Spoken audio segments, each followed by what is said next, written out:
Ya nos acompañan en esta entrevista María del Carmen Fleitas, directora de WCS Paraguay, y Laura Villalba, también coordinadora de conservación de WCS Paraguay, esta asociación para la conservación de la vida silvestre en nuestro país. Vamos a hablar acerca de los programas que son desarrollados actualmente. ¿Cómo están? Gracias por venir. Gracias por invitarnos y muy contentas de poder hablar de lo que nos gusta, ¿verdad? Laura, tenemos mucho de qué hablar ahí. Sí, siempre es un gusto venir a exponer un poco nuestras preocupaciones incluso aquí en el canal. Y este programa específico en donde lo que se busca es preservar el área silvestre de los jaguares. Sí, lo que nosotros hacemos en el programa de conservación de jaguares, que tiene ya varios años, comenzamos en el 2012, es tratar un poco de armonizar o conjugar, digamos, la producción con la conservación. Nuestra área focal es el Chaco y allí la ganadería es evidentemente la principal actividad económica, pero esta se desarrolla en zonas silvestres, en zonas, digamos, con paisajes naturales, donde existen unas poblaciones de vida silvestre, específicamente de fauna, que pueden entrar en conflicto con la actividad económica de la ganadería. Entonces lo que nosotros apuntamos es a lograr esa coexistencia entre el ganado vacuno y las poblaciones humanas y los jaguares específicamente. En general todos los felinos, pero el jaguar tiene la particularidad de que sus daños son económicamente más importantes porque evidentemente es un felino más grande, tiene posibilidad de cazar, digamos, de depredar al ganado incluso más grande. No solamente muchas veces el puma es causante de depredación de ovejas, de cabras, que tienen si bien tiene un impacto económico es menor, pero el jaguar en cambio ya atenta contra la parte de los desmamantes y todo eso. Entonces hay como un rechazo en general al animal, pero nosotros en nuestra experiencia sabemos que se puede mitigar, se puede disminuir ese daño a través de la instalación de una serie de técnicas. Y quisiera un poco que Laura cuente un poco la experiencia en campo de WCS, porque tenemos años ya de instalación de este tipo de técnicas, que son varias, y tenemos unos índices de éxito bastante interesantes que nos parece que puede ser motivo de réplica entre otros ganaderos. Laura, justamente sobre llevar todo esto a la práctica en base a su experiencia, qué es lo que hoy día observan y cómo trabajan en campo. Queremos conocer un poco sobre eso. Ya. Es que el tema de conflictos es un tema muy real, es un problema muy real. Y uno puede conversar directamente con cada propietario en donde nuestra intención, nuestro objetivo como organización es la conservación del jaguar y conservar el hábitat del jaguar. Pero estos mismos sitios son importantes también para la producción. Entonces existe ese conflicto y es un problema real, a la cual nosotros tratamos de buscarle soluciones reales. Y la solución real no van a desaparecer las mortandades por felinos, justamente porque se superpone el hábitat del jaguar con la parte productiva. Pero lo que sí podemos hacer es disminuir esos conflictos de manera a que para el propietario sea de alguna manera viable la coexistencia. Y es ahí donde se habla de las buenas prácticas. Ahí empezamos a hablar no solamente de buenas prácticas, el tema de buenas prácticas incluso puede ser algo transversal a los esfuerzos de las técnicas antidepredatorias. Las técnicas antidepredatorias buscan disminuir las mortandades por felinos. ¿Qué es lo que hace? Directamente es poner obstáculos a los felinos para que no les sea tan fácil llegar hasta aquellos lotes más vulnerables. ¿Qué es lo que estamos viendo? Cuando hablamos de obstáculos serían el cercado, Sí. colocar en cierta área específica, Sí. son alambres dulces, como se dice normalmente, Sí. o qué tipo de materiales utilizan. ¿Cómo se hace esto?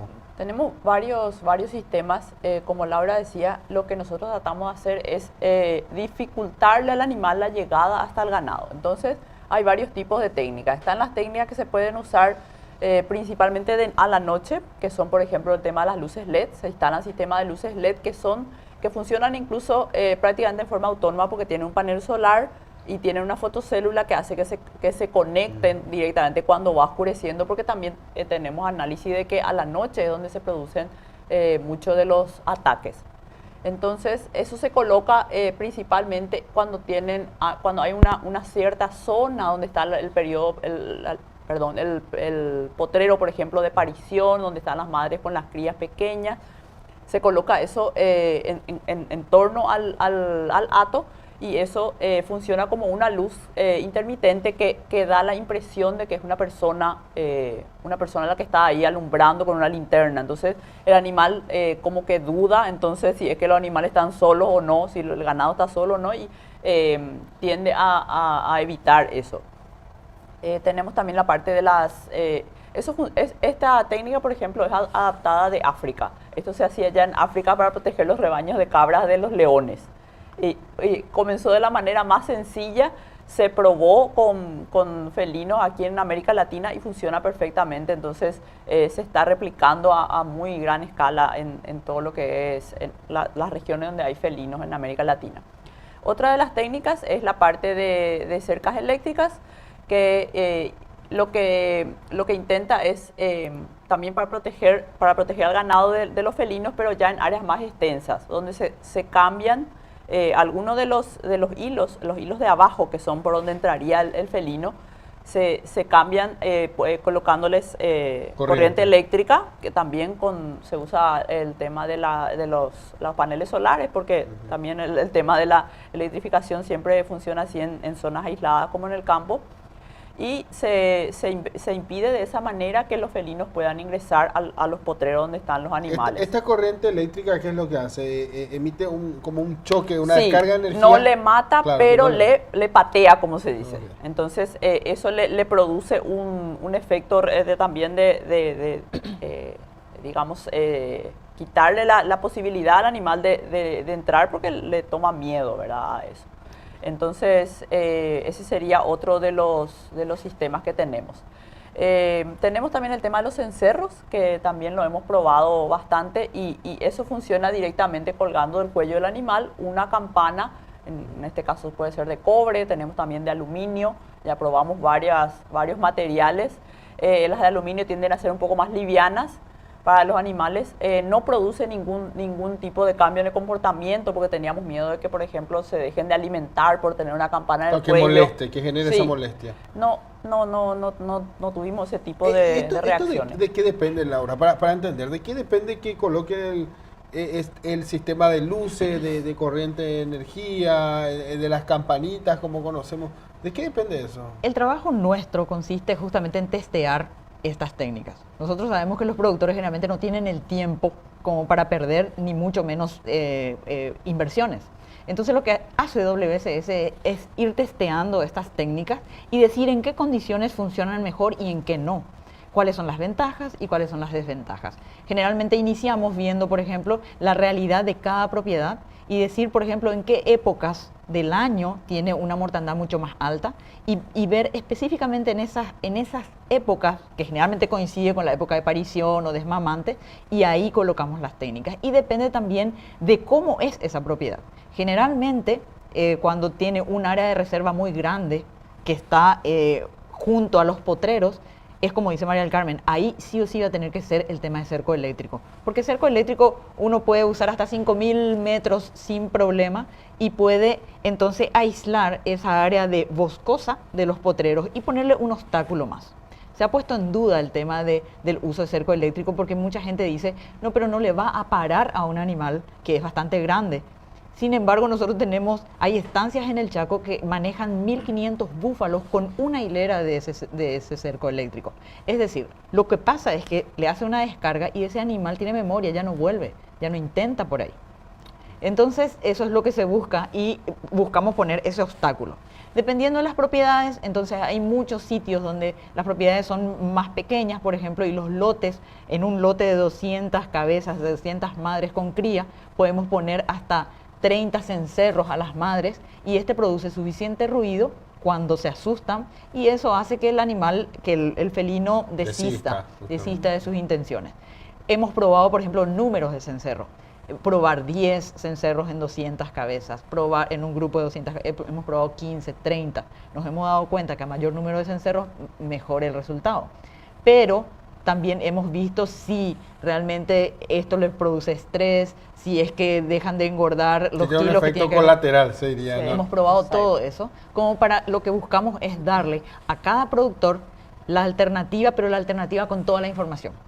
Es decir, esto funciona bajo estas condiciones, estas no van a funcionar acá, estas sí, estas no. Y ese asesoramiento lo podemos hacer ya después de muchos años de prueba, de ensayo y error. ¿En qué zona específicamente para poder ubicarnos, para poder conocer en dónde están trabajando? Nosotros trabajamos prácticamente en todo el Chaco, pero por sobre todo hemos puesto mucho empeño en la zona del Alto Paraguay, donde están las grandes propiedades, donde de pronto están naciendo 5.000 terneros en una misma época. Por supuesto, es donde mayor mortandad se tiene. Hemos tratado de trabajar y de probar estas técnicas en 12 estancias que suman más de 120.000 hectáreas. 150.000.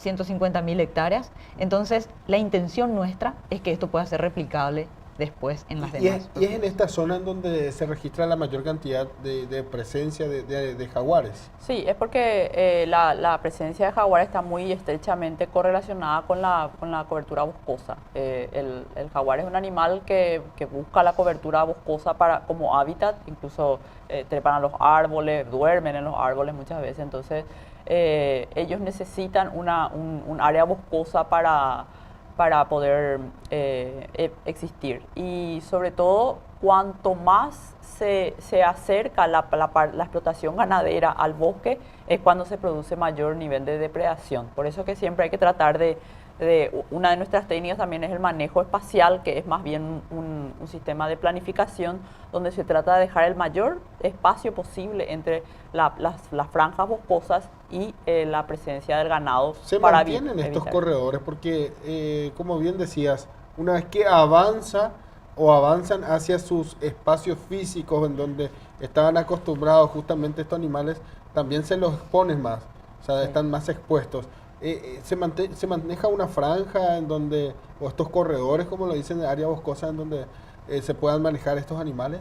Bueno, nosotros lo que tratamos de hacer con los propietarios es justamente que las reservas boscosas que quedan en las propiedades sean colindantes, porque en el momento que no tiene una continuidad, digamos, con la propiedad de al lado, que no hay un cierto ordenamiento en forma de corredor, como vos decís, también se pierde un poco la posibilidad de que el animal se pueda restringir a esos lugares, entonces está saltando de isla en isla y ahí en el camino es que o es matado porque es avistado, ¿verdad?, por los ganaderos, o también se encuentra el ganado ahí en el medio y ahí es cuando depreda. Entonces, lo ideal es que se puedan unir las reservas boscosas de las propiedades ya en el momento de la planificación de la propiedad, en el momento de pensar en ese 25% en qué lado quedará, y lo ideal es que quede colindante con la reserva vecina. Laura, ¿manejan datos también sobre eso, sobre la cantidad de animales o registro de jaguares que tienen? Porque digamos, esas cámaras trampas serían, ¿no? Sí. En donde sí. se puede avistar justamente a los felinos. ¿Manejan datos de cuántos más o menos están en la zona, o si tienden a reproducirse o se mantienen al menos? No. Bueno, nosotros estamos haciendo actualmente un proyecto para ver la densidad poblacional, por sobre todo en un área protegida de 720.000 hectáreas, que es el Defensores del Chaco, para sacar un poco una densidad aproximada. Porque se habla mucho, estamos hablando de 500 jaguares en el Chaco, o incluso algunos dicen 300, no se sabe a ciencia cierta exactamente cuánto es, pero sí nuestro fototrampeo siempre registra madres de jaguares con 2 crías, con una cría, o sea que de que la población está en equilibrio. Ahora muchos de nuestros esfuerzos se basan mucho también en el tema, como dice María del Carmen, de mantener las coberturas boscosas que se puedan, pero por sobre todo en la conectividad entre estas. Entonces se habla de corredores de conectividad, se habla de que incluso las cortinas rompevientos podrían ser considerados corredores si tienen la anchura necesaria, por ejemplo, porque los jaguares caminan mucho más, o sea que caminan 300 kilómetros, caminan 200, dependiendo si es macho o hembra, pero tienen el rango de movimiento bastante amplio en donde buscan pareja, donde buscan alimento, donde buscan refugio. Entonces muchas veces una sola propiedad no va a sustentar toda una población de jaguares. En realidad esa población se está moviendo entre más propiedades, entre los parques nacionales. Entonces, si manejamos un número aproximado por propiedades, dependiendo de todos los registros que tenemos, vamos sacando que en ciertas propiedades de Hay una en particular de 18.000 hectáreas donde hemos identificado a 7 individuos diferentes, porque se los puede diferenciar por sus patrones de mancha. Y en el Defensores, en un 10% del parque, donde logramos monitorear por 2 años, hemos incluso identificado hasta 13 individuos diferentes. ¿Cuántas hectáreas tiene el parque? 720.000 hectáreas. 720.000 hectáreas que alberga a una cantidad impresionante de... Seguramente, sí, pero ahora nosotros en 2 años hemos logrado monitorear el 10% del parque. Es bastante difícil, lleva tiempo. Es todo un trabajo de investigación. Generalmente sacar una densidad poblacional de un área así de grande nos llevaría como 5 años, pero en eso estamos. El conflicto, como bien decían, esto siempre está, e inclusive todavía puede aumentar cuando así también aumenta el área de producción muchas veces, y no se tiene en cuenta estas recomendaciones en los trabajos que ustedes realizan.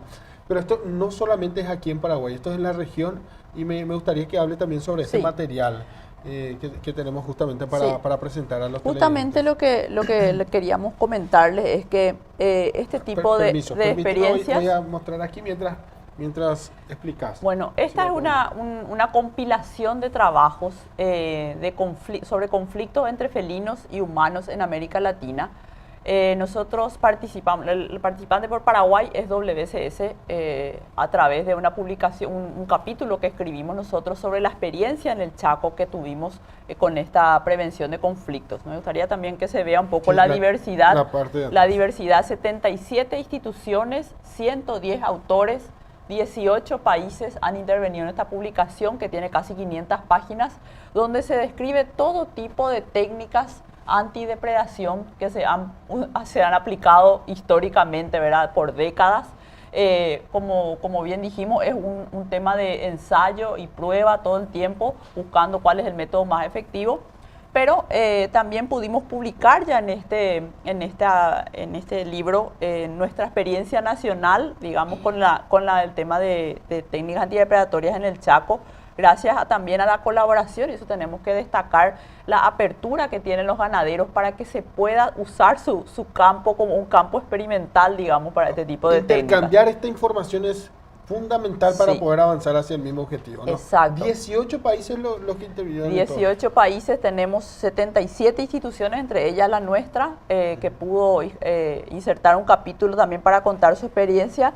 Y lo que es destacable sobre todo que este tipo de técnicas que estamos usando acá en Paraguay se usa en muchos otros países de la región. No somos los únicos, tienen diferentes grados de efectividad de acuerdo también al arreglo espacial que tienen las propiedades. Algunas son más pequeñas, algunas son más grandes, algunas tienen franjas boscosas, a veces el bosque está alrededor, incluso hay algunas que tienen costa de mar en el medio, tienen la parte del ganado al lado del mar.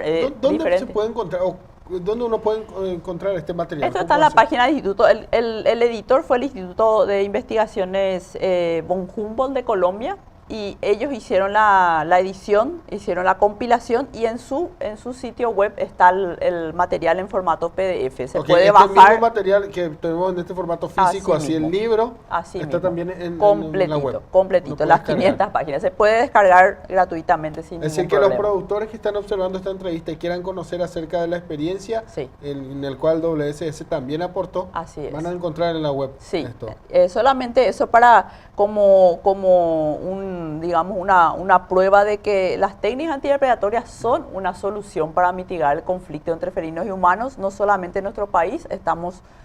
Todos los países que comparten el rango de distribución de los felinos, específicamente los jaguares, pueden y han probado estas técnicas y han tenido buenos resultados. O sea que entre una propiedad sin técnica y una propiedad con técnica hay una marcada diferencia positiva. Entonces esperamos y alentamos a todas las instituciones o a todas las personas que quieran conocer más sobre ellas, no solamente a bajar el libro, sino también a acercarse a nosotros y a discutir un poco qué tipo de solución podemos darle. En ese sentido de acercarse a ustedes, Laura, ¿estos proyectos son encarados por WSS o estos están abiertos también a recibir otro tipo de proyectos para poder, digamos, encaminar esto hacia un objetivo? De hecho, nosotros estamos muy abiertos incluso a sumar más propietarios. Ellos se acercan a nosotros, vamos a sus propiedades, estamos viendo, buscar con ellos soluciones.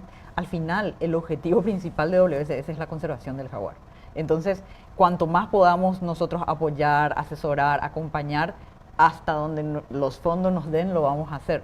Incluso contamos con el apoyo, por ejemplo, de la Universidad Nacional de Asunción. Le dio un carácter bastante académico a estas investigaciones, le dio el respaldo académico a estas investigaciones y de hecho es un partner nuestro que también está desarrollando juntamente con nosotros estos trabajos. Y sí, nosotros estamos en esto, queremos que se replique, ese es el principal objetivo y vamos a seguir trabajando con esto, vamos a estar atentos para seguir ayudando en este tema. Me llamaba la atención en lo que hace a el área boscosa, en donde hoy día operan, y en lo que refiere al parque. ¿Cuántas hectáreas decías? 720.000 hectáreas. 720.000 tiene hectáreas. en total el Parque Nacional Defensores del Chaco. ¿Quién se encarga de preservar esto o de cuidar, o decirlo de cierta forma? Bueno, eso por ser Parque Nacional está a cargo del Ministerio del Ambiente y Desarrollo O Sostenible. sea, son ellos los que tienen que designar a un guardabosque. Sí.